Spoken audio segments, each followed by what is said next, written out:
راديو إرنا راديو إرنا كاب كتما باريس محلالة في إرتوران غازت إنياتا زدالو نتسا راديو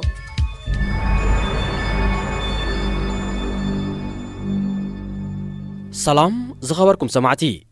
نايلومي عربي 4 لكاتيت كلتشان عسران كلتن فنونا يفلم الله فلما أرستا الزينة كسمعكم مسانا سنحو لعلي سوسا إرتراوين سمويات عنا هزب إرترا كتابة كورونا فيروس كعدلو زتقلب ترعانا غريبهم سرعو وعلا مرحتي هاجرات حبرة أفريقيا قدها من سنبتن أبادي سابا ككايديو سومالي لاند سراويت أمريكا أبي قماق بحراك عسكر بحقوس كم تقبلو أفليتا راديو إرنا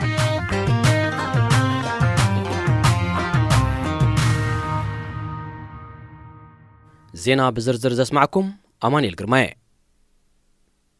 أب زتفلالي هاجرات زنبرو لعلي سوسان سلستان إرتراوين سوميات عنا هزبي إرترا كتابة كورونا فيروس كعدلو زتقلب ترعن ناب ودب تعنا على مغربهم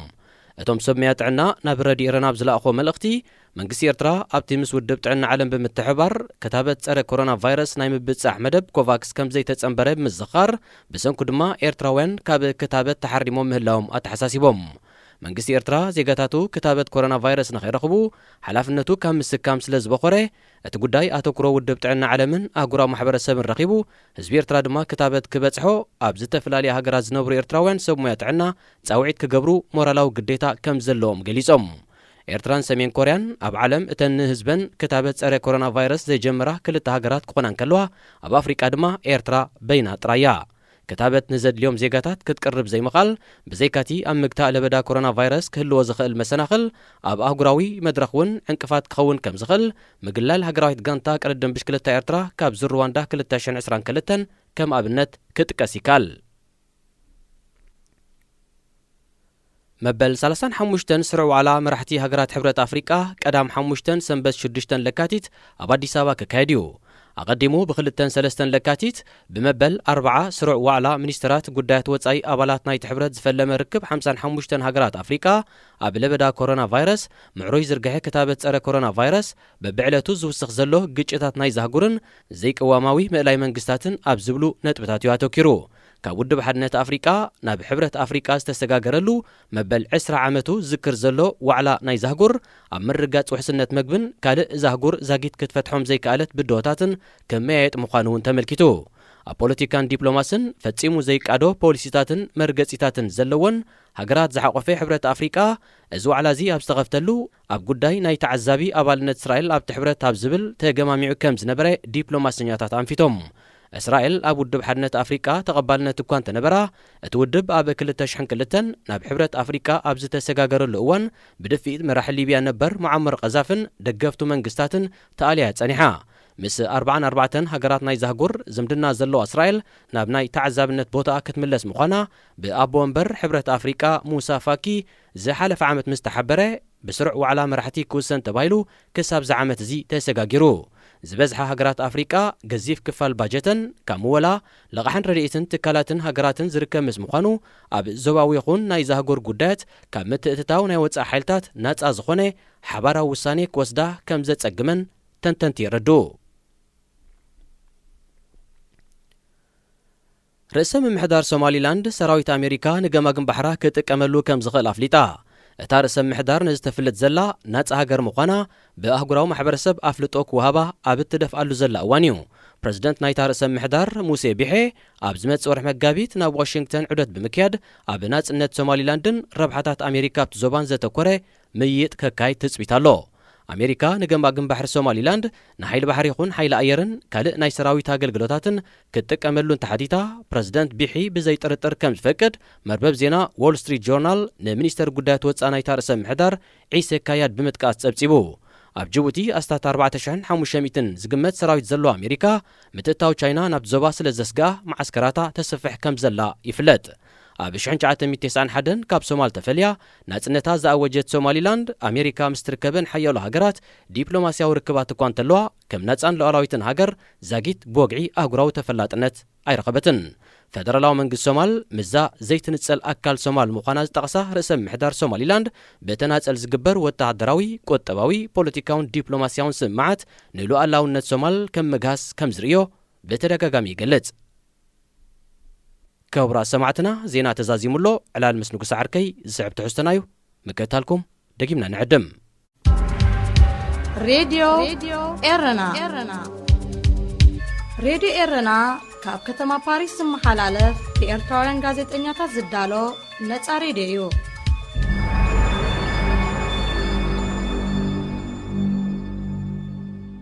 ዕላል ምስ ንጉሳ ዓርከይ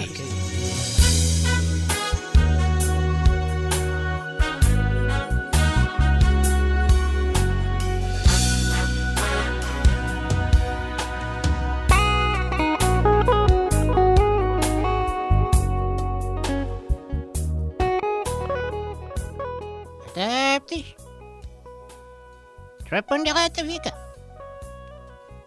أشغل كنكو ጠፊአኩም ዶ ሓቂኻ ንጉሰ ኣነስ ወረ ናፊቐኩም ክንደይ ንዓኹም ዝንገራለን መስለኩም أنس نميلن كنقرون دي تنيه أبتش نفقين دعوالكم ይኣምነለይ ንጉሰ ሓወይ ሚልዮን ከ ገለ ይናፍቕካንን እዚ ምስተፋእካ ደኣ ዳርጋ ክናፍቐካስ ቁሩብ ተሪፉኒ ነይሩ هو نفقك أزك زي تبرو نزا نفقت كنت معلو دايجو عيتازي ኣነስ ንዕኡ ኢሎልየ ብናፍቖቱ ከይንሳቕ ኢሉ ኣብዚ ጠቕሊሉ ከይኣቱ እሞ ከይሽገር ኢለየ أبتش لو نفاقر تقليلو ميتاو يشقرو يلو مقيم ዳሓን ባዕሉ ዘይመለስ ንጉሰ ቅድሚ ሕጂ እኳ ነጊርና ነይሩ እዩ ናይ ቆልዑን ካልእን ጉዳይ ኢለኩም ነይረወ ንዓኣዩ ዝዝክራ ዝህሉ ሚልዮን ሕጂ እውን መደበየ ውዒልካ ሓዲርካ ናብ ሃገርካ ምእታው እዩ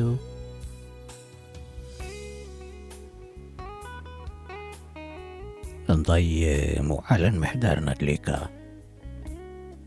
ዝዋዕልከን ዝሓደርከን ዘይኣኽለካ جازو دريس اللودي ما تيقى مثلني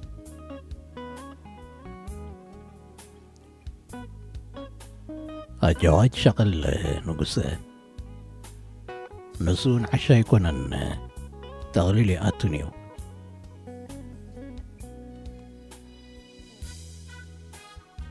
እንታይ ዲኻ ዘይተሰውዕለሉ ዘለኻ መስለካ ሚልዮን ኣብዚ ተኣፋፊ ጊዜሲ በዓል ንሕና ክጥዕመና ኢልና ጠቕሊልና እንተኣቲና ከምዚ ካብ ሓላፍነትና ምህዳም እዩ ዝቝፅር እዞም ምዕራባውያን ስለምንታይ ድዮም በዚ እገዳ ወዲ እገዳ ከንበር ክኾና ዘይከኣሉ ኣብኡ ኮይና ሕቑቕ ቁጠባ ዝሃገር ነደልድል ስለ ዘለና እንድዩ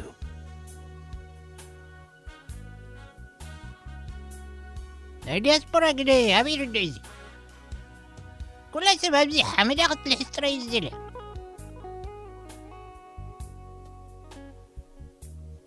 ንጉሰ ዘይካድራዊ ዘረባባ ይትዛረብ ብዓምታትካ ኸይትንጠልጠል ኣብዚ ዶ ሓመድና ንልሕስ ኣለና ኢና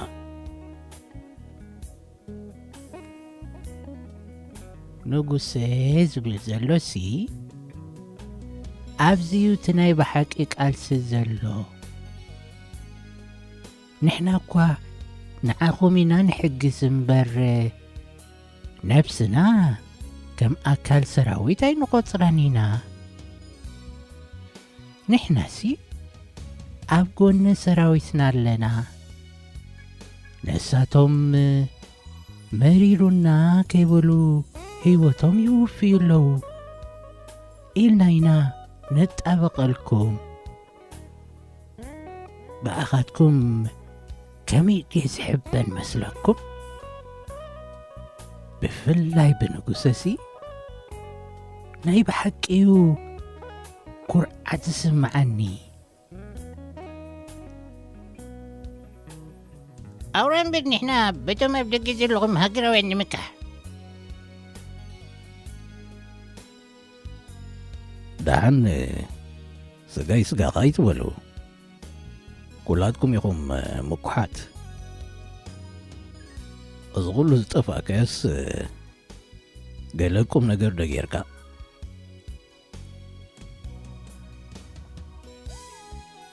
ኣዲኻ ከም ዝለኣኸትካ ኣይኮነን ዕዳጋ ከም ዝጸንሐካዩ ዲ ዝበሃል ሓቀይ እቲ ጉዳይ ከምቲ ዝሓሰብክዎ ኣይኮነን ዝኸደለይ ዘሎ ምስ ሓንቲ ተላልየ ኣለኹ ጽቡቕ ንራኸብ ኣለና ጓል እኳ ዝወፅኣ የብላን ቁሩብ ጉርሕ ዝበለት እያ ትመስል ደሓንዩ ኣብዚ ቁሩብ መዓልታትሲ ናብ ሓደ ምዕራፍ ክንበጽሕ ኢና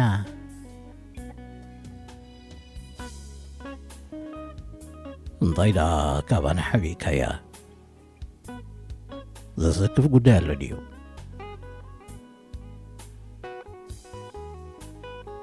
ከምኡ እኳ ዘይኮነስ ንዓኣ ቁሩብ ፍኹስ ክብላ እሞ ብድሕሪኡ ምስ ሰበይ ቅስ እናበልኩ ፋልጥ ኣይለ ምስ ወዳእናዮ ደኣ ኣብዚ ምሳና ሻይ ክትሰቲ ከምፅኣየ ግድን እምበር ሃብቲሎ ክንመረቕ ኢና እምበር ሃገራውነታ ኸኣባ ክንግምግማ መሊስካ ናብቲ ዝነበርካ ኣባ ኸይትምለስ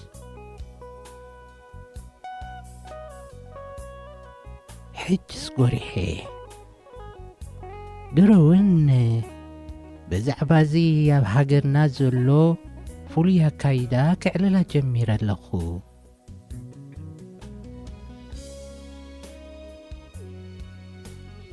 ኩሉ ናይ ዝዓድዶ ፍሉይ ኣይኮነን እዩ ንኢላይ ዳ ልዒልከላ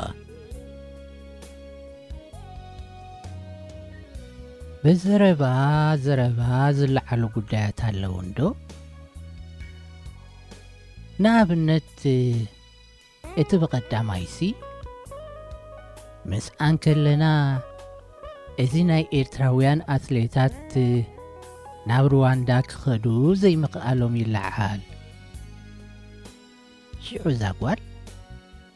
ስለምንታይ እዮም ከልኪሎሞም ኢላ ምስ ሓተተትኒ ነዊ የዕሊልና ብለኩም ሩዋንዳሲ ኣበይ ዘላ ድሕርትያ ንኤርትራውያን መእታዊ ክትክልክል ወደይ ሩዋንዳ ጽቡቕቲ ምዕብል ከም ዘላ ኣይትፍልጥ እንዲኻ ንጉሰ ኣይነይቲ ኤሮጳ ወላ ኣሜሪካ ኮይና ዳ ስኺላ ሓፍሓፍ ትብል ኣፍሪቃ እኳ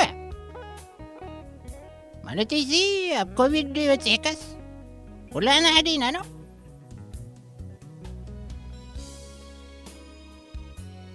ንሕና ደኣ ዘይንፈልጦ ኮይንና እምበር እዞም ናትና እኳ ኣዝዮም ረቂቕትን በላሕትን እዮም ነቲ ክታበት ካብ ፈለምኡ ብናቶም መገዲዮም ከጽንዕዎ ወሲኖም ሕጂ ብቕድሚ ሳልስቲ ኣብቲ ቢቢሲ ሰምዕ ነይረሲ ኣብ ካናዳ ክንደይ ዕግርግር ተፈጢሩ ዘሎ እዛ ካናዳ ከም ትፈልጥዋ ገንዘብ ኣለዋ እንዲዩ ተቐዳዲማ ነዚ ኩሉ ክታበት ያሸሚታቶ ነዚ ህዝባ ኸዓ ቀዳማይ ካልኣይ እናበለት ሕጂ ኸዓ ሳልሳይ ብጽቕጥቕ ቲባቶ ሕጂ እቲ ህዝቢ እናመረሮ እዚ ክታበት ዝበሃል ዋላ ሕግታት ኩሉ ትርፍዎ ናጽነት ዝሕሸና ኢሉ ነቲ ሃገር ብጎረሮ ኣሒዝዋ ኣብ ክንደይ ሽግር እዮም ዘለዉ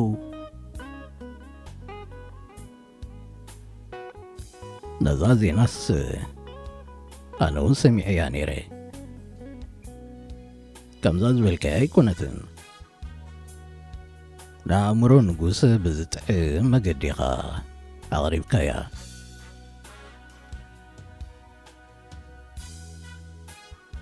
እንተዘይተኸቲብኩም ከም ድላይኩም ክትኣትዉ ክትወፁ ይትኽእሉን ኢኹም ምስ በልዎም እኳዮም እቶም መራሕቲ ዓበይቲ መካይን ነቲ ጽርግያታት ዓጺኦም ምንቅስቓስ ኩሉ ደው ከም ዝብል ገይሮሞ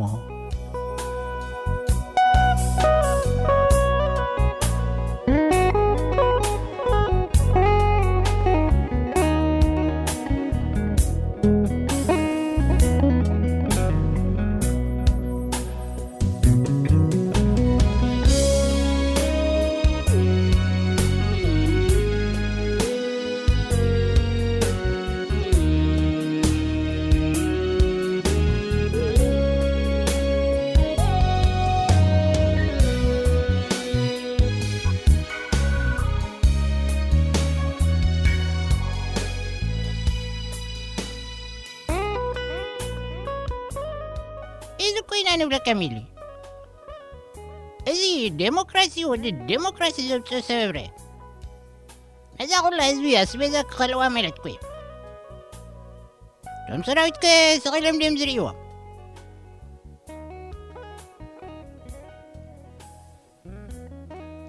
እቲ ሰራዊት ከም ናይዚ ሃገርና ምስቲ ህዝቢ ብሓደ ዝነብር መዓስ ኮይኑ ብገሊኦም ዝወስድዎም ዳርጋ ኣይትሪኦምን ኢኻ ገለ ዓብ ጉዳይ እንተተላዒልዮም ዝመፁ እምበር ዳርጋ የለውን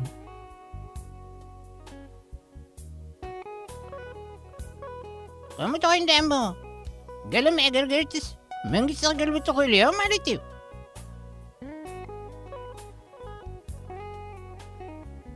ድሓን ንጉስ ናትካ ስግኣቱ መይጽናዓልና ፖሊስ ስለምንታይ ከኣልዮም ከም ዘይከኣሉኸ ሰሚዕኻ ዶ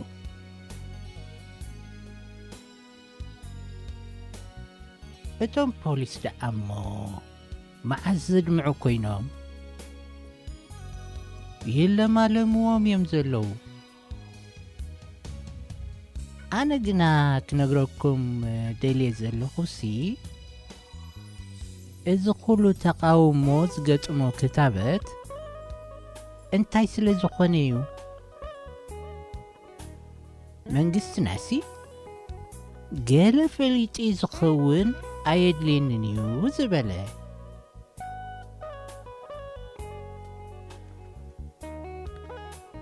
ንርእስኻ ተኸቲብካ እንዲኻ ኣብትሽ ኣነ ደኣሞ ሃገረይ ክመላለስ ኢለ ግድን ተኸቲበ ነቲ ክታበት ካበይ ከም ዝሰርሕዎ ግና ዝፈልጦ ይብለይን እቲ ትውዕጦ ኣስፕሪን እውን ካበይ ተሰሪሑ ትፈልጦን ኢኻ ብዛዕባ እዚ ክታብ ኣዳ እንታይ ኢልካ ዕሊልካ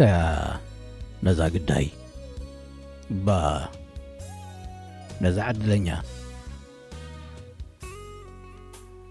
እንደ ኣታሰኻ መዳኸሚያ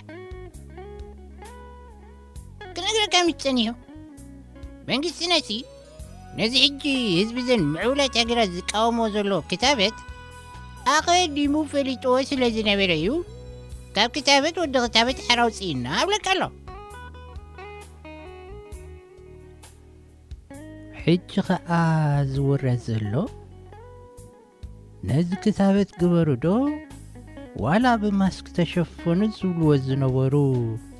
ኩሉ ገዲፎም ሰብ ከም ቀደሙ ክንቀሳቐስ ክገድፍዎ እዮም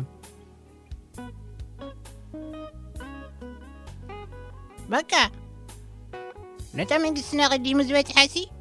ኮለሊሎም በፂሖማ ማለት ኮዩ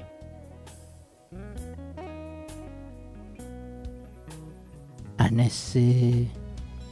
ነዞም ናትና ሞያውያን ስለምንታዮም ዘየማኽርዎም ኳየ ዝብል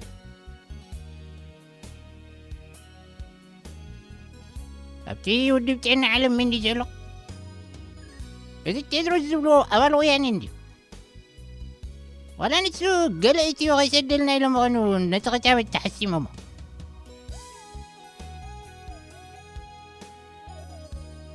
እንታይ ዳ ኣብትሽ ዘይትስሕቀሉ ዘለኻ ንንጉሰ ስልጣን መሓዝ ማለት ድላይካ ምግባር ምዃኑ ጥራይ እዩ ዝርድኦን ንጉሰ ካብቲ ዝረኣዮ እዩ ዝመሃር ካልእ ስለ ዘይፈልጥ ሲ በዛ ናትና ጥራይ እዩ ዝግምግሞ ይዋዘይ ዘሎ ንጉሰ እምበር እቲ ቴድሮስ እንተኾነስ ምስ መንግስቲ ኤርትራ ተባኢሰይሉ ድዩ ንወገናቱ ኸሃሲ ዋዛ ምዃኑስ ተረዲእኒ ኣሎ ዘይሰሓቕ ኩሉ ኸዓ ቁሩብ ስለ ዝተዘንጋዕኩ እየ ኣንታ ሓቁ ድዩ ኢለስ ድሓር ግና ከም ዘሽከዓኒ ተረዲኡኒ ደቂ ኣስመራ ኣይተኸኣልኩምን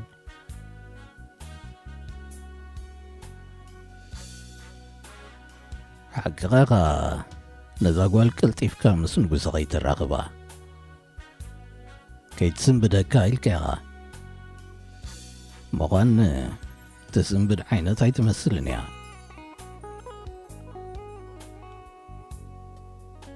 ሚልዮን ዋዛና ምሰልካ ንሰብ ምጉፃይ ኣይትፍቶ ትስንብድ እንተትኸውን ሲ በኣኻ ምሰንበደ ጽዲኻ ትብለኒ ዘለኻ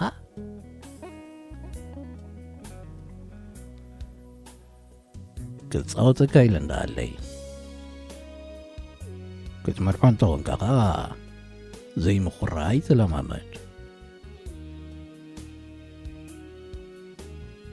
ብዛዕባ መርዓ ደኣ እሞ ኣየ ሚልዮን ካባይ ንላዕሊ ምኩር መዓስ ኮንካ እምበኣር ኮራያየ ኢልካ ኢኻ መምርዓዋይ ዋፃኣንን እዩ ትብል ዘለኻ